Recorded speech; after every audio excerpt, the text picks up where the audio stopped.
You got one life, for crying out loud. You might as well just give it all you got. The Deej, Dan Jordan. Your daily dose of reality. Your daily dose of the Deej. I can't believe I'm saying this, but I need my daily dose of the Deej. I make the news. I don't watch the news. I'm a leader. The Sales Energizer, Dan Jordan. Listen, don't worry how to sell, baby. Worry about why people buy. And it's fun. You don't need a 5-hour energy. All you need is the Sales Energizer. Just when I think it's not going to be as fun as the one before, each one gets successfully better. Success. What's the word I'm looking for? What's it going to take to get you into this car today, huh? And now, please welcome the Sales Energizer, Dan Jordan.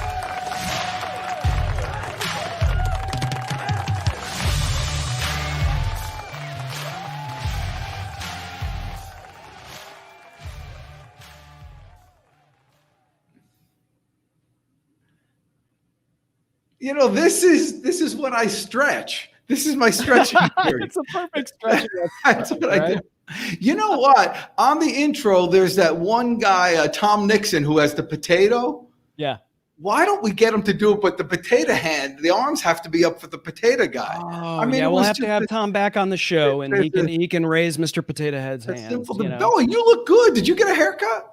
I got them all cut. Dang, look at that. I got this little wheelie thing going on here. Right well, now. You know what, though? I'm nowhere near dressed to the nines like you are. Compliments of Mark Fonseca. What a great show last week. You know, that was, I actually, I didn't plan on telling you this story, but being that we're so close with our listeners here, I gotta share this with you. I just had to get out of the office. I'm sick of this. And so I had cold call somebody and I talked to them and blah, blah, blah. I said, screw it. I'm just going to go over there and stop in and see if, in this case, if they want to sell their business. That's what I was doing. And so I just went out there. It was downtown Atlanta, and I walked into the store, and doesn't know me from Adam. I don't even know where that phrase come from. Why is Adam? Is that Adam that like would be, Adam? I guess that was the first. So he doesn't know me from Adam. By the way, what did Adam say to his wife on December 24th? Oh, God. It's Christmas Eve. All right. Stay with me. They're coming fast. That's a perfect dad joke. Anyway, I walked in and I told the guy, I'm the guy who talked to you on the phone a couple days ago. And he goes, oh, yeah, well. And then I'm talking. He welcomes me into the back of the room. We have this big conversation, shows me his books, his papers. We came to some, friendship and decision. And I'm thinking, why the heck? And it's because I look so darn good. I mean, because I like overwhelmed him. That's what these clothes do for you. It's unreal. Yeah, I don't know if you give yourself enough credit. It couldn't all just be because of the clothes. Maybe you have more confidence because you have those clothes. I don't know. Maybe, but you can't. That's the same. It's all the same package, isn't it? It is. Speaking of cold calls, yes. We're on a live show. You might want to hit the mute button. But this is my son. Okay. And he knows that I do this at 12 o'clock on Wednesdays, and yet zero respect. Kids today, you can't trust them. For our viewers today, and you're popping on here, this is they're all special, right? Yeah. This one is a little bit more special because we have not only a great guest, but someone that, I mean, when I first moved to Atlanta, and I came down here in '99. There was, television and network television and local network television was during that time was a lot more popular. We were always in the mornings. We always had the morning show on, and television was a little more part of our lives than it is, admittedly now. But one of the people that was a part of me coming to Atlanta and watching television in the morning is actually on the show today. And I got to meet this guy and just found out, when you see someone on television, sometimes you think to yourself, I wonder if that person is as great and as nice and as friendly as they're coming off on the screen.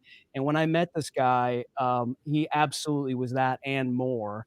And so I'm super excited to be able to have our guest on here. Yes, and he's got big things because he says he's going to make me famous, and so that's how it does. Ooh, So his bring work him on the cut out show. for him. Yeah. I'll do just that. So, ladies and gentlemen, it is my distinct pleasure to welcome the one, the only, the executive director of Mark Hayes Consulting, Mr. Mark Hayes. Mark, thanks so much for coming on, man. You got to put your arms in the air. There you go. Yeah. Looking strong. Feeling strong, gentlemen. What a pleasure to be here. Thanks for having me. Well, you were saying earlier that you played football in college. Yeah, I played football at Howard University. 1987 Mid-Eastern Athletic Conference champs. I've got the ring upstairs to prove it. I mean, wow. And I love the game. It's just when I got to college, I found that everybody else was good too. You know, I thought I was much better than I was in high school. But everybody could play, everybody could run, everybody was good. I mean, it was a humbling experience. So, but a great experience, a great learner, a great learning experience, and there were so many life lessons that we learned. Just from our coach, we were coached by a guy named Willie Jeffries, who's a Black college football legend and just a great man. As a matter of fact, our team was inducted in 2014 into the Howard University Athletic Hall of Fame. And if we had a real producer on this show, there'd probably be a big picture of that. Yeah, absolutely, and all the video and the documentary. That's right. But there were two teams, the 87 team and the 93 team, and we probably had 60 or 70 guys that showed up for it. The 93 team, which was the Black College Football National Championship, and a very, very talented team with Jay Walker, who ended up playing in the NFL. Those guys maybe had 15, 20 guys, but we came back because of Coach Jay. And Coach Jay treated us all like sons, and there were 100 of us, but he treated every single one of us like his child, and he wanted us to do well. I mean, he would see you on campus and say, "Are you getting your lesson? You better be getting your lesson, Mark, because you know I'm watching." And he was watching. Now, did he see you when you made the big time on Good Morning Atlanta? He was so proud of me. He saw me, I think he saw me here in Atlanta. And then when I saw him at another event, at a homecoming in DC, he said, "I saw you on TV. You look good, boy." and that was all I needed, for Coach Jay's acceptance and for Coach Jay to be proud. That's all we really wanted to do, was make Coach Jay proud, because that's the kind of feeling you had when you played for him. And there's no greater like, I'm on text chains with guys that I played with. I mean, we're that close. Where we regularly communicate with each other. It takes a special kind of person to be a football coach, to be a college football coach. Because Coach Jay sounds like a true leader. Like, you have to. Nobody's just going to follow you up a hill because you happen to have the title head coach, right? There is so much that goes into that. And they're wired differently, differently, than most people. But if you've got someone that also has the wiring to be a leader, those are the ones that are the best. Incredibly special human beings. And so here's the question: Did you ever, when you were on Good Morning America, was that the type of guy that you would get onto the show to interview? Yeah. So we the great thing about being on the morning show in Atlanta was that we had access to so many amazing people. I mean, from Arthur Blank to Tom Hanks to Denzel Washington to Cuba Gooding to Beyonce to George Clooney. I mean, because Atlanta is still a global city, and people love to come here and love to do business here, and there is so much going on here. You've got just the pick of the litter when it comes to the famous faces that come through Atlanta and want to be on television to promote whatever they're doing, to promote their show, to promote, their business venture. Andrew Young is another amazing individual that we had a chance to talk with. Hosea from Hosea Feed the Hungry. So many amazing stories, especially when you talk about the civil rights movement and some of the many, many people involved in it. Reverend Warnock, I remember interviewing him when he first took over for Dr. King and asking him about the pressure he felt at the historic Ebenezer Baptist Church. And I remember interviewing Governor Sonny Perdue and Governor Roy Barnes. I mean, so, we had just an amazing experience and so many incredible people that you would talk to. You might talk to G. Gordon Liddy one day, and then the next day you're talking to Leanne Rimes, and you have to have that range because the viewers, the BS detectors have been out for a long time, right? So people can tell when you're faking the funk, right? They can tell when you don't know what you're talking about, right? So, I'm not necessarily a country music fan, but God, you would have thought so by watching me on TV. I mean, Blake Shelton was like my buddy, and I was like, wow, Blake, I was on a Delta flight listening to your music. And he said, man, the first time I heard my voice on a Delta, Airlines flight, Right. He's like, I thought I had made it. And so, when you get to talk to people like that, it's always nice. And like you were saying in the intro, to see that they are real people and they come across just as they would on screen, right? So how did that work? Did Blake Shelton call you? Did G. Gordon Liddy call you? How did these people wind up being interviewed on your show? Yeah, so a lot of people have teams that set them up for success when they go to a city, right? They know they're coming to Atlanta, 2-3 months in advance. They say, okay, where can we go to get exposure, right? This is all part of the public relations, media relations machine that you need to help make your brand famous, right? Now, having some name recognition already helps because when you call the booker at Good Day Atlanta and she says, oh, yeah, I know Bruce Cutler, the former attorney for John Gotti. I know him. Yeah, he's got name recognition. Oh, he's got a book.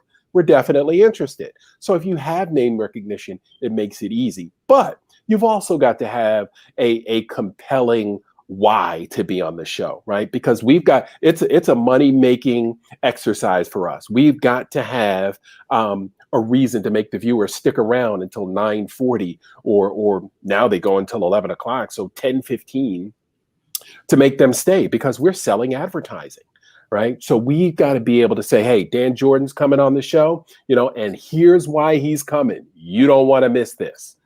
So it is vitally important that when we give that one line tease that people say, oh, I heard that. I can't afford to miss this. And remember, that's what you do now. What you do in the real world now, your goal is to take people who I guess are subject matter experts and get them the fame so they could earn the living that they want to earn. Absolutely. Because you've got to tell your story.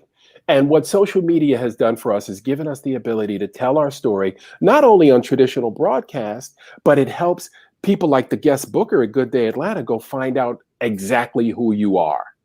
Right. So when you say, hey, Dan Jordan wants to come on the show, Chris Stone is going to come on the show. First thing we do is hit the Google machine.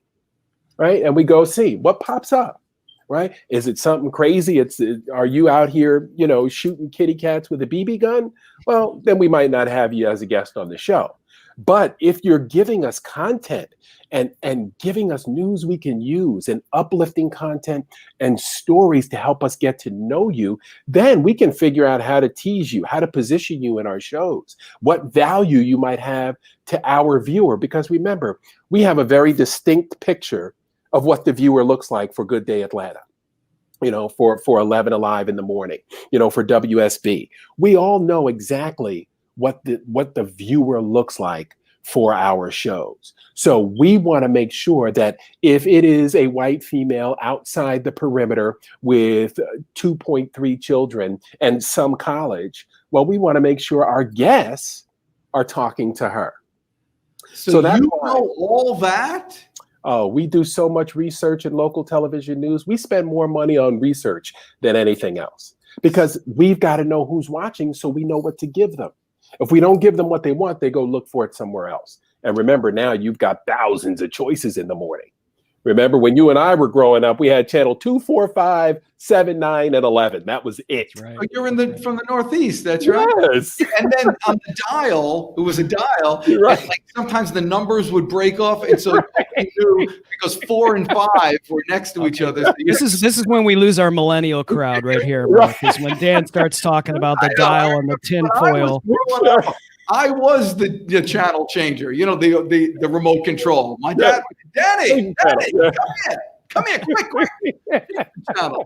I was the remote control. That's a great point. It's like, so many people are thinking, okay, well, I'm this type of person and I've built my brand and I have this product or I wrote this book and now it's time, to, do this whole publicity thing. And so now I want to get on television. And so they don't understand what you're saying is that, you can't just show up because you have a book, right? You have to have something compelling that's going to grab someone's attention, that because there's so many other screens going on right now that you can't, if you think you're going to get a network to have a conversation with you and have them on their show, you got to be a great salesman, right? You can't, you have to be a brand that is going to attract the viewers that they want to watch the ads. So does it need to be topical? I mean, like compelling for the moment?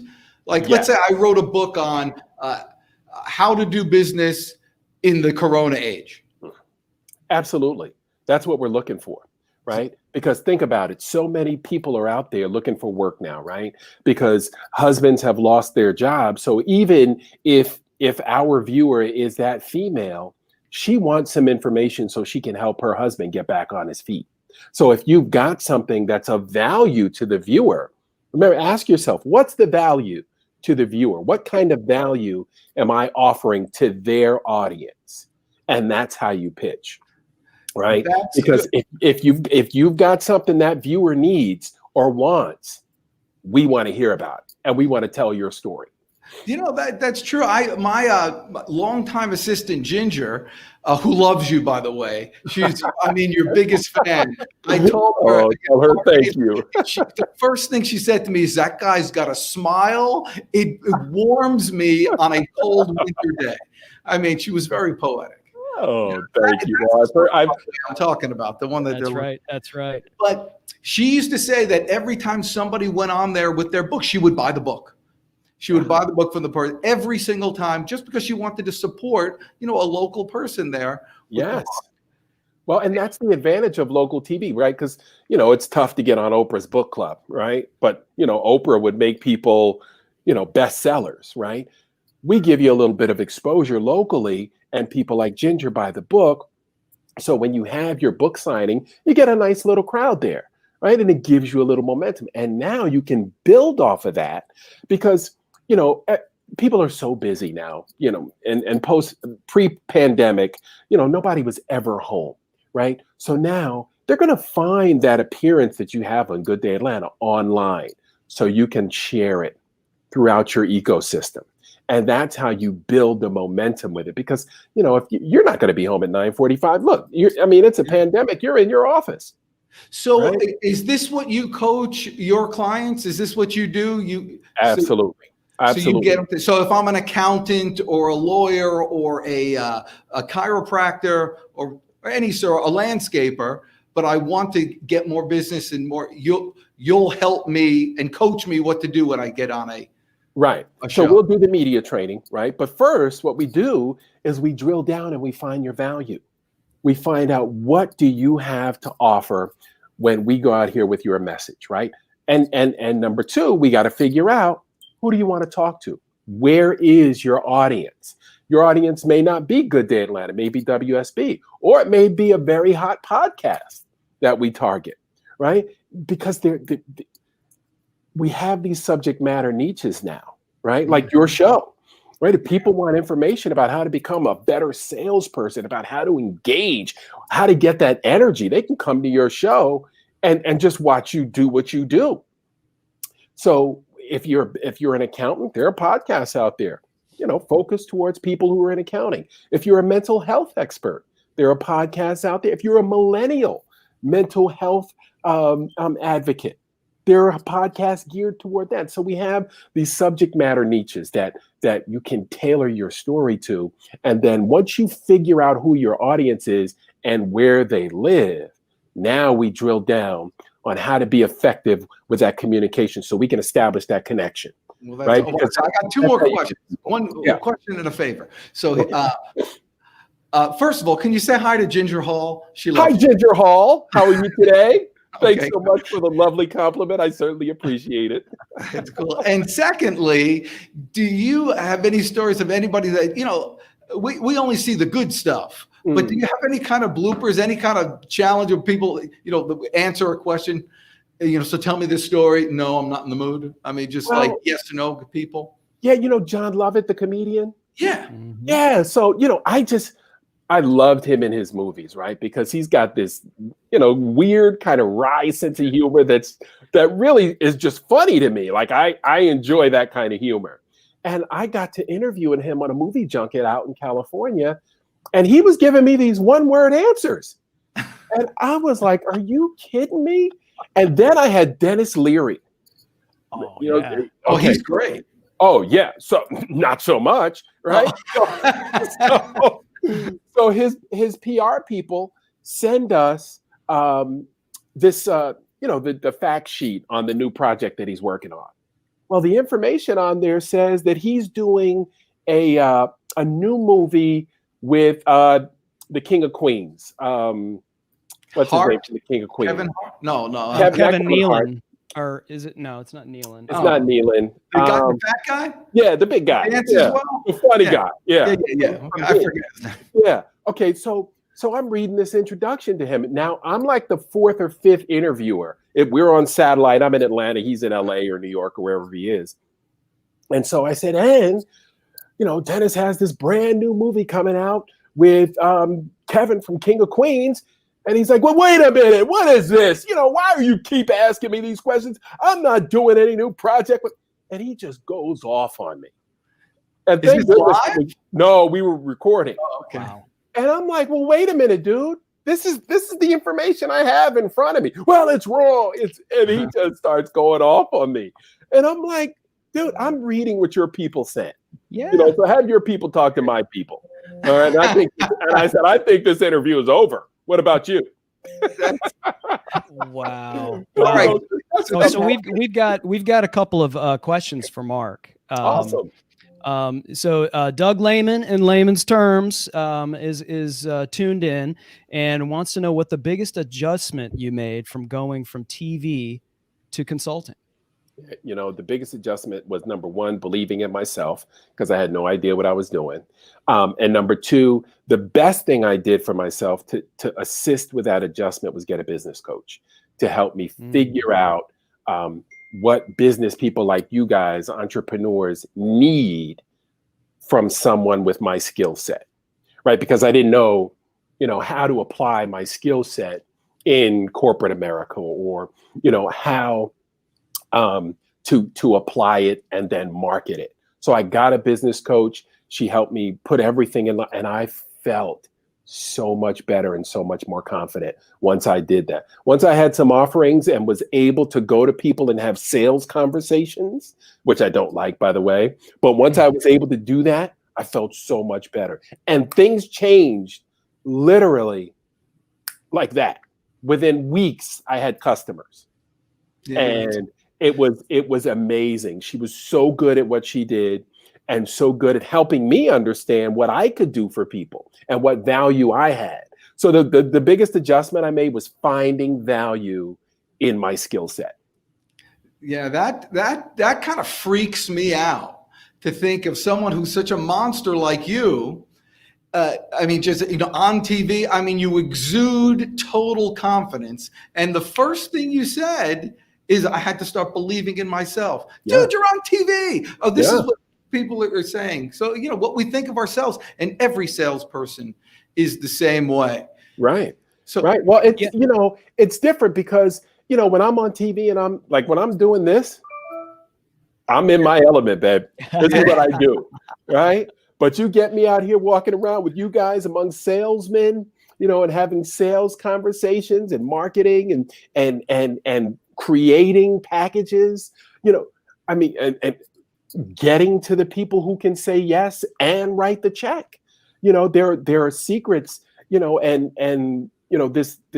this path that you have to navigate in order to be successful. And look, I'm married to sister girl from Queens, right? So she puts a little pressure on me, right? It's my honey from college. She's my sweetheart, but I'm telling you, she doesn't play, right? So I had to figure it out quickly. That's terrific. Yeah, so what you need to do, what every salesperson needs to do, is really to talk about the outcomes. And you got to get your potential prospect or client to envision themselves being that famous person, being on TV like they do. And probably the best way to do that is for you to play with me. We'll do a little role play. So why don't we just Chris Stone here, my producer. Yeah, let's do a special. You'll interview me, just a question or two on how. I have a new program on how to do business during this coronavirus time. Okay. And so that's what you know about me. And so, Chris, go ahead and set up the show.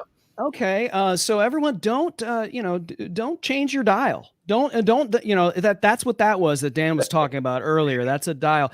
Don't change your dial because we're going to have a little special segment here on Dan Jordan Live. We'll be right back after a word from our sponsor. Well, if your sales team sucks and you don't know what to do, call Deej 678-910-9912. Call Deej 678-910-9912. Wow. Interesting stuff. I love it. So much energy. Deej, that's what I love about you anyway, is your energy. So if we're going to role play here, right? Your specialty is selling during the pandemic, making this the best year ever, even though it seems and feels like the worst. So let's drill down. Let's think about what kind of value you can offer the audience. First of all, what do you think is the biggest roadblock to people's success in sales during the pandemic? That is an awesome question. And really, you could have just stopped saying by saying, what do you think is the salesperson's biggest roadblock? Because it's always the same thing. And it's the thing that you said before. It's your head. Mm-hmm.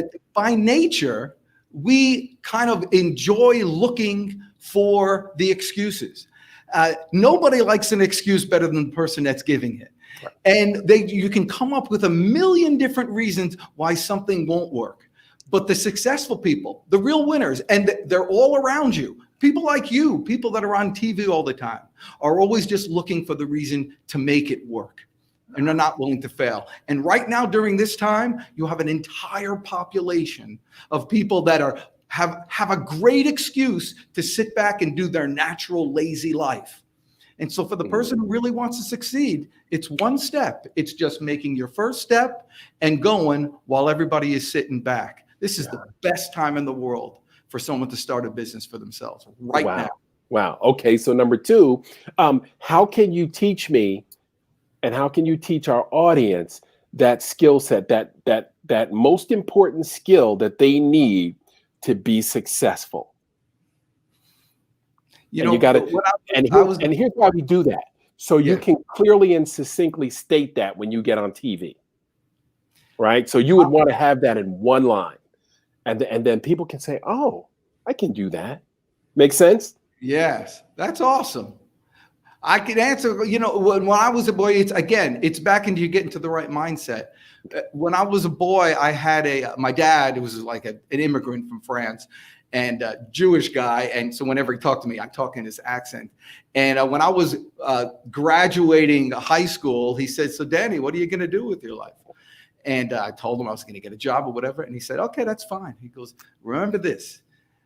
He says, Danny, in this country, you have a job, you have one customer, and he's called the boss. And if he decides to fire you one day, you got nothing.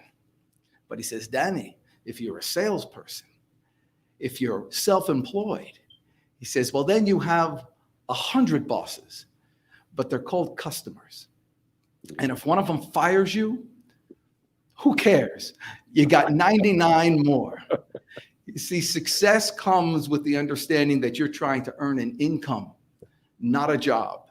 And when you look for income sources, you'll find them. Right. If you look for jobs, you're always at the risk of we got one customer. There you go. Now, I'm going to tell you why that's an excellent answer, because that brings us to the next portion of my training that I would get into, and that's storytelling. And you know when I heard that story? When was that? When you and I met at the building in Dunwoody, you shared that story with me while we were sitting down having lunch. And I remembered it. Make it memorable. You know, great stories have a beginning, middle, and end, just like you just put there, nice, succinct, nice and tight. That's great content, by the way, if you're putting it on your social media, but it's memorable, right? And now people can relate to, I can relate to the conversations that I had with my dad about life advice and what I wanted to do with my life. You know, my dad was all about living with purpose, you know, and you got to live, and consistency. So, you know, those conversations, those stories are memorable because everybody can relate to them. And when you become relatable, people know, like, and trust you, right? And that's your goal, whether it's conventional broadcast, traditional broadcast, or whether it's content for social media. If they know, like, and trust you and you're consistent, they'll come back for more, and then they'll start to patronize you. See, that's good business, Coach. Thank you so much. Come on back. If your sales team sucks and you don't know what to do, call Deej 678-910-9912. Call Deej 678-910-9912. Thing. If the not only an intro but an outro. See, that's why Chris Stone is such a real pro. He gets this. Well, that was great, guys. Seriously, that was it was weird at first. It was like, are we is this really happening? But oh, yeah. I thought it was but you see how naturally he slipped into host mode? Oh yeah. You know?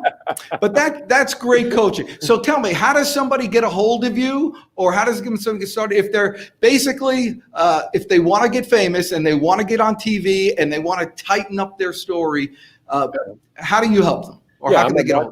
MarquezConsulting.com is my website. I'm on all the social media. You can look for Marquez TV on Instagram, Facebook, and LinkedIn at Marquez. And, you know, info@MarquezConsulting.com is my email address.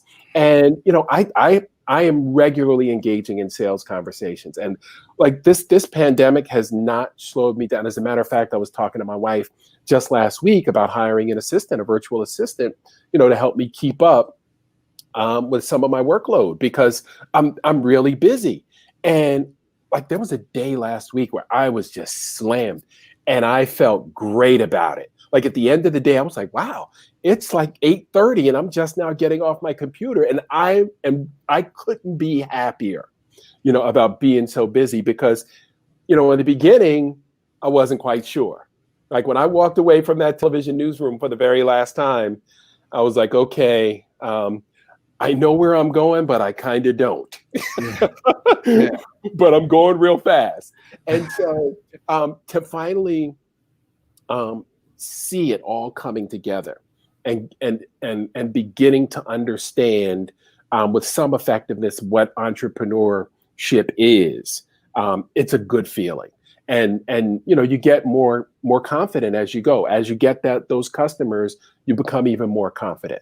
And once you start getting folks to that outcome where they're looking at it saying, whoa, this worked, you know, this paid off, you know, it's nice to be able to provide that back. Because, you know, and that was one of the biggest things that I hesitated. I was like, well, what should I charge? And how do I know if it's worth it? Yeah, right? and I love the fact that you do and have done what a lot of entrepreneurs are afraid to really do, and that is realize, okay, there's just too much to do, and this is something I may not be as good at, so I'm going to outsource this. I'm going to not be afraid to hire a business coach. I'm not going to be afraid to, get a virtual assistant and to start outsourcing these things. And it frees you up to do what you excel at. And it's obviously paying off for you. And it's, again, it couldn't happen to a greater guy. And we do have some questions, some really good questions. You still got time? Sure. Yes, right. Absolutely. I don't know if you've got to be on another show. Yeah, you know how he is. This is coming from Explore Skills, Blending Business and Education. That was a plug there. Nice sales job there, Explore Skills. Is there such a thing as engaging too early with a PR consultant? Absolutely not. This is my frat brother. Oh, from Omega Sci-Fi. I love it. Melvin Anderson from the 10th D. All right. I was made the 2nd D. What a pleasure to meet you, Melvin. But no, it's never too early to engage because you want to create your strategy. Now, what does your budget allow for, right? If you don't have an immediate need for media relations or public relations, then I would say develop that need first. What do you want to accomplish? Because, they can be very expensive. Public relations experts can be very expensive. I don't conduct PR campaigns necessarily. I get you ready to go on television and get you ready to help tell your story on television. But PR people can be anywhere from $3,000 to $5,000 a month. So if you're just going to retain them and not utilize that service, it can be costly. So I would say have a specific goal in mind before you engage and be able to clearly articulate what that goal is and what you'd like to receive out of that engagement. So if you've got a 6-month, retainer and you're going to spend $30,000, have an idea of what you'd like to get out of it. So you feel good at the end of it and you can see the results. But it's never too early to engage. And you should be engaging anyway with your ideal customers on your social media, constantly telling your story. I always tell people, think Kim Kardashian, right? And the Kardashian kind of phenomenon. Because, love them or hate them, they created this whole new business of being paid to post. Right? They get 6 figures, 5 figures per post because billionaires. Yeah, because they're consistent and they give their audience what they want. Right? People know what they're going to get when they go to Kylie's and Kim's and Chloe's social media pages. They're going to get great stories. They're going to be engaging. It's going to be compelling. It's going to be new products. They know what they're going to get and they expect it. So. Yeah. If you can. Well, I love that. I love that. I love that answer. And just remember, these clips are getting on TV. Even when you're ready for it, heck, make YouTube videos, make a bunch of videos, get that stuff. And so when you finally do make it, when you get on TV, it's not just used once. Then it goes out 1 billion times. You can repurpose anything you do if your story's correct. Yeah, it's about getting your reps in, like Mark was talking about. And if the first thing somebody's doing is Googling, and Dan, you said this before, if they Google Dan Jordan and it's axe murderer, that's terrible. But if they Google Dan Jordan and they see nothing, that's worse. That's worse. Even worse. Yes. Right. Yeah. So we've got another comment here, and this is from This is from Jitesh Kumar. Deej, a question for both you and Mark. How you manage a client who's really upset with you due to some past mistake, and you want to continue to do business with them. How do you do that? Well, for me, I've already experienced this. So I had a client that wanted a sales funnel, which is not what I create. So when we did the engagement, I tried to explain to him. I was like, and he was not a millennial, so he didn't understand his social media presence needed to be much more robust. And I said, that's what I can do. I can help you create content, and we can get you out here so that when people come to you to do business, when they Google you, they don't find nothing, right? We want them to find you. And specifically want you because what they've seen and read. This is how millennials do business. there are funeral homes that do entirely online transactions. Because you can do everything online now. You can pick out a coffin, you can pick out an urn, because nobody's from Atlanta, right? So if you lose a loved one, God forbid, here in Atlanta, you can actually do the whole transaction. You'd be surprised. I've researched this stuff, and I've worked with a crematory, but he wanted a sales funnel. And what I was doing for him was providing content, right, to help improve his SEO and the kinds of things people found when they Googled, crematory or, funeral home in Atlanta. So how did you make it right? So Or did you? No. So what we did, we ended up, because that was what he needed and I didn't do that, I was happy to say, hey, I can help you find somebody who does that, because I didn't want to continue to provide a service that he felt like he didn't need. Right. So sometimes, these marriages don't work out, right? They don't work out. And maybe he misunderstood or I misunderstood what he wanted. And we had a disconnect in what we needed from the engagement. So I thought I was clear with it.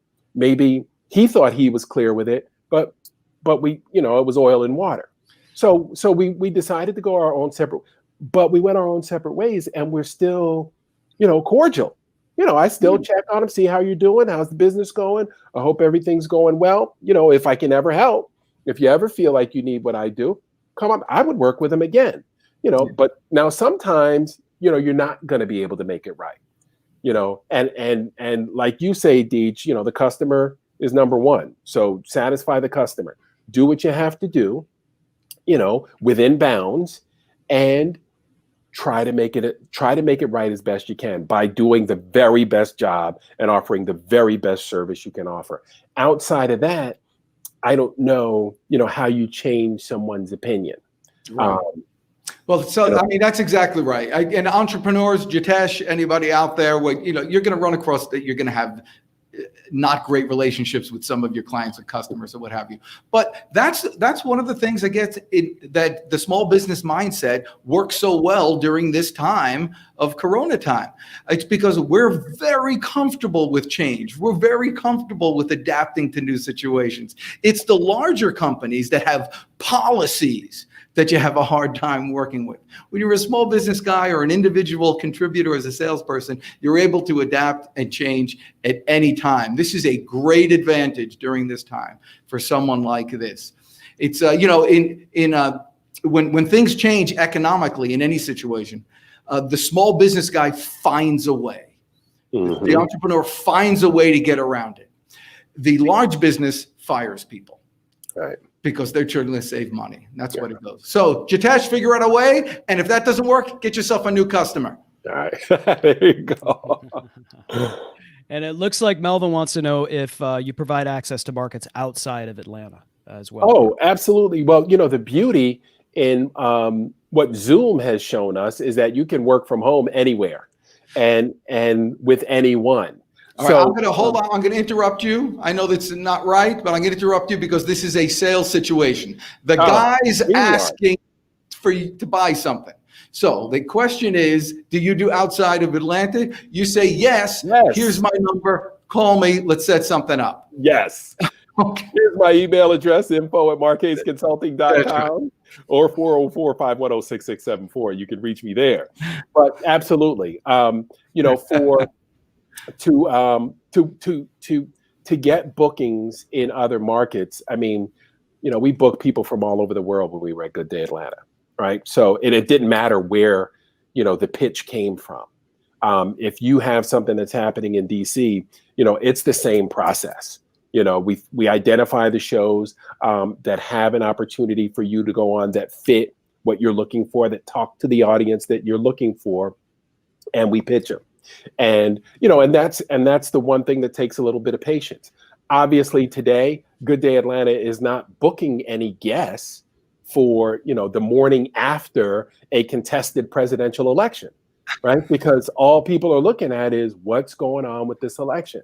So, we're not going to have Pascal's Restaurant on where we have to say, we can't get you. We got breaking news. Oh, nope, you can't come on. Oh. we're just not going to do that because you can plan ahead.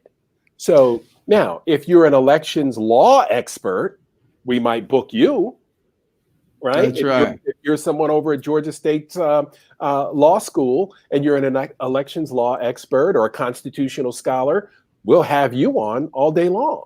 And, former politicians. So, you want to think topical. Think about your subject matter and how it relates to the things that are going on in our society right now. And that will help you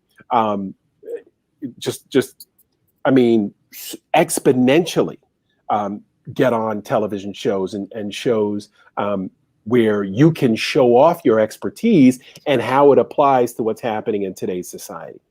Well, that's awesome. I can't tell you how excited I am to have you here. This is great. I mean, I learned a ton. Good. I'm glad. Because me being the way I am, I'm always thinking, breaking news, the Deej is coming on, but it's not that thing. That's terrific. And for all you people out there who want to improve your standing in front of your customers and prospects, to have them be impressed with you, I mean, it's not a bad idea to get some publicity and to be positioned. So when the call comes, baby, you're ready and you know exactly what you're going to do. It's all about preparation, and even a good-looking, strong football player, plant-based, vegan eating, just rocking with big guns. Even he questions himself. Yes, indeed. He questions himself when he's starting something new. So in this Corona time, when really everybody has to throw things against the window and see what sticks. Finding out what your true story is and being able to display it so millions can see it is probably the best thing you can do to improve your career. You do that today and you got nothing but blue skies in the future. You're the best. I'm the Deej. Go get them today.